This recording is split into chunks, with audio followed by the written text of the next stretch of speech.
नमस्कार, मैं हूं पुण्य प्रसून वाजपेयी। दस्तक में आपका स्वागत है। अगड़ाई संसद के भीतर की या फिर मौसम की, इन सब के बीच बात ग्लोबल वार्मिंग की या फिर सियासी चढ़ते पारे के बीच एक शांत तरीके से सरकार के भीतर बदलाव की स्थिति देखने की। दस्तक में बात आज सबकी होगी, लेकिन शुरुआत दरअसल जलवायु परिवर्तन को लेकर पेरिस में जो हो रहा है उससे इतर भारत का नजारा बिल्कुल इस दौर में अलग हो चला है। उत्तर और दक्षिण दो तस्वीरें सामने स्क्रीन पर, एक तरफ बरसात और दूसरी तरफ दिन में ही अंधेरा छा गया। लखनऊ की ये तस्वीरें, जिस तरीके से लखनऊ कानपुर तक आंधी चली उसमें वाकई दोपहर के वक्त रोशनी जलाकर चलने की स्थिति आ गई। और इन सब के बीच चेन्नई में बेमौसम बारिश ने पानी पूरे इलाके को कर दिया। तमिलनाडु के बहुतेरे इलाके पानी से सराबोर हैं। अपने तरह की ये स्थिति जलवायु परिवर्तन का असर किस रूप में दिखा रही है, इस पर बात आज जरूर होगी। और ये सारी स्थितियां बतलाती हैं कि दरअसल किस तरीके से मौसम के साथ अगर या प्रकृति के साथ खिलवाड़ मानव करता है तो फिर जलवायु परिवर्तन का मतलब सिर्फ ये दो चेहरों या दो तस्वीरों भर का नहीं है। इन तस्वीरों से उलट हम आपको बतलाते हैं बीते 2-3 बरस में इस देश के भीतर हुआ क्या है। देश के नक्शे पर जरा देखिए, समझ पाएंगे।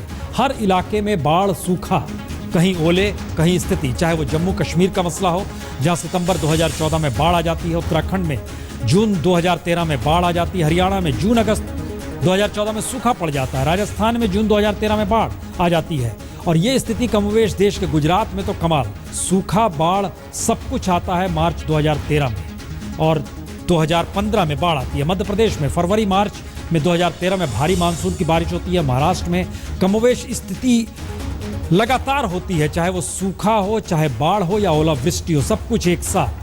उत्तर प्रदेश में भी कमोवेश यही स्थिति, सूखा और बाढ़, इन सब के बीच। सूखा कहीं ज़्यादा है उत्तर प्रदेश में 2014-2015 में। बिहार में बाढ़ भी आती है, सूखा भी पड़ता है। बेमौसम है सब कुछ अगर ध्यान दिए, चाहे असम, मेघालय, त्रिपुरा, पश्चिम बंगाल, उड़ीसा, आंध्र प्रदेश, हर जगह कमोवेश ध्यान दीजिए तो 2013, 14 और 15 के बीच में आज की तस्वीर को अगर हम लेकर आते हैं तो ये स्थिति नजर आती है कि जलवायु परिवर्तन के असर का मतलब भारत में होता क्या है और ये कितना महत्वपूर्ण हो चला है। दरअसल संसद में भी इस पर चर्चा हुई, आपको सुनाएं उससे पहले जरा रिपोर्ट देखिए, इस जलवायु परिवर्तन का मतलब भारत में क्या है।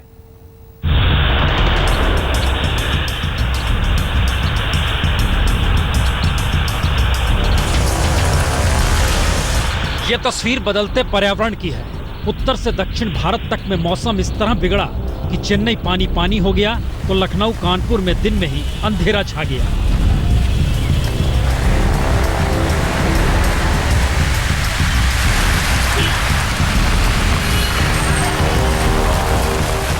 जाहिर है जलवायु परिवर्तन को लेकर जब समूची दुनिया पेरिस में जुटी और खुद भारत ने वहां यह सवाल खड़ा किया, ग्लोबल वार्मिंग की बड़ी वजह विकसित देश हैं और उसकी त्रासदी को सबसे ज्यादा भारत जैसे विकासशील देशों को ही भुगतना पड़ रहा है। नहीं सर, ऐसा मौसम पहली बार ऐसा हुआ है कि इतना बारिश हुई है। पहली बार देखा हम लोगों ने, पहली बार देखा ऐसा मौसम, इतना खतरनाक मौसम पहली बार देखा हम लोगों ने। प्रदीप, जो बारिश हो रही है क्या कहोगे? साहब बारिश तो सुबह से हो रही है और ठंड भी काफ़ी बढ़ गई है। अब देखो किसानों को इससे क्या फायदा होगा या नुकसान होगा।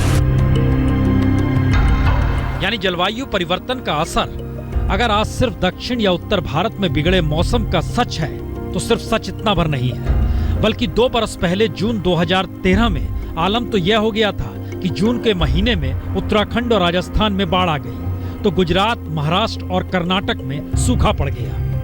ग्लोबल वार्मिंग का असर होता क्या है, इसे 2013 में महाराष्ट्र ने बाकायदा भोगा, क्योंकि महाराष्ट्र में फरवरी मार्च में ओलों की बारिश हो रही थी तो जून में सूखा पड़ गया और अगस्त में बाढ़ आ गई और सितंबर में फिर सूखा पड़ गया। दरअसल भारत के नक्शे पर कमोवेश हर राज्य की हालत बीते 2-3 बरस में कुछ इस तरीके से रही जिसमें सूखा और बाढ़ के हालात एक ही बरस में कई बार आए और हर बरस उलटकर दूसरे मौसम का नजारा हर किसी को देखने को भी मिला। यानी बेमौसम बरसात, और इससे अगर सीधे कोई प्रभावित हो रहा है तो वह किसान और मजदूर ही है, जिनकी तादाद 20 करोड़ परिवारों की है। यानी जलवायु परिवर्तन ने न सिर्फ फसलों को बर्बाद किया बल्कि भारत जैसे विकासशील देश के सामने यह संकट भी पैदा किया कि वो कैसे वैकल्पिक व्यवस्था करे, क्योंकि एक तरफ भारत अब भी न्यूनतम समर्थन मूल्य में ही उलझा हुआ है और दूसरी तरफ राहत के लिए कोई ऐसी योजना सरकार बना नहीं पाई है जिससे देश में किसानों की खुदकुशी रुक जाए और दिन में छाए इस तरीके से अंधेरे से भी लड़ लिया जाए।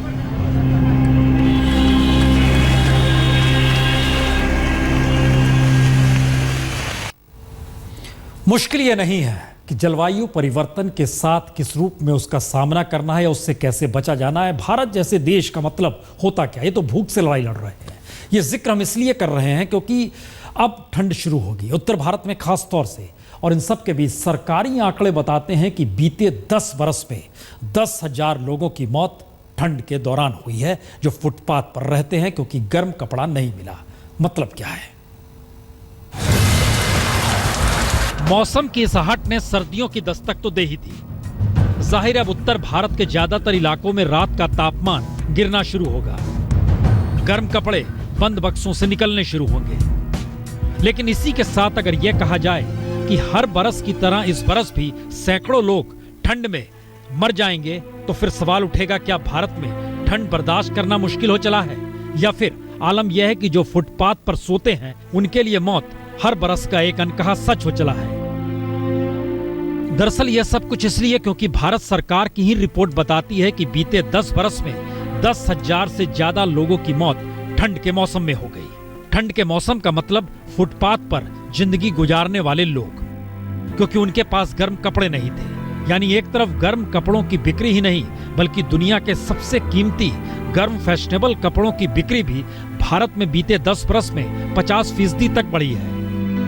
और तो और पुराने और यूज किए जा चुके कपड़ों को भी फैशन का रूप देकर भारत में इस तरह रैंप पर चलती मॉडल आधुनिक सामाजिक कार्य कर रही है। और तो और कई सामाजिक संगठन और एनजीओ जो देश भर में यूज कपड़े जमा कर रहे हैं, बावजूद इसके सिर्फ गर्म कपड़ों के अभाव में ठंड में मौत के आंकड़े डराते भी हैं और शर्मसार भी करते हैं। क्योंकि सरकारी आंकड़ों के मुताबिक बीते 10 बरस के दौर में दिल्ली में हर बरस औसतन 40 से 60 लोग ठंड से मर गए।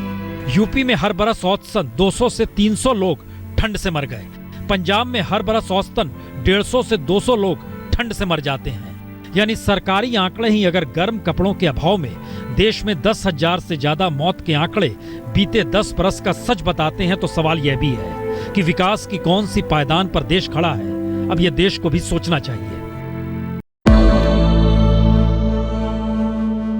इस वक्त की बड़ी खबर, पहले जलवायु परिवर्तन सम्मेलन में प्रधानमंत्री मोदी और पाकिस्तान के प्रधानमंत्री नवाज शरीफ का आमना सामना हुआ। दोनों नेताओं ने एक दूसरे से हाथ मिलाया। इसके बाद दोनों एक ही सोफे पर बैठकर बातचीत करते हुए नजर आए। 2 दिन के इस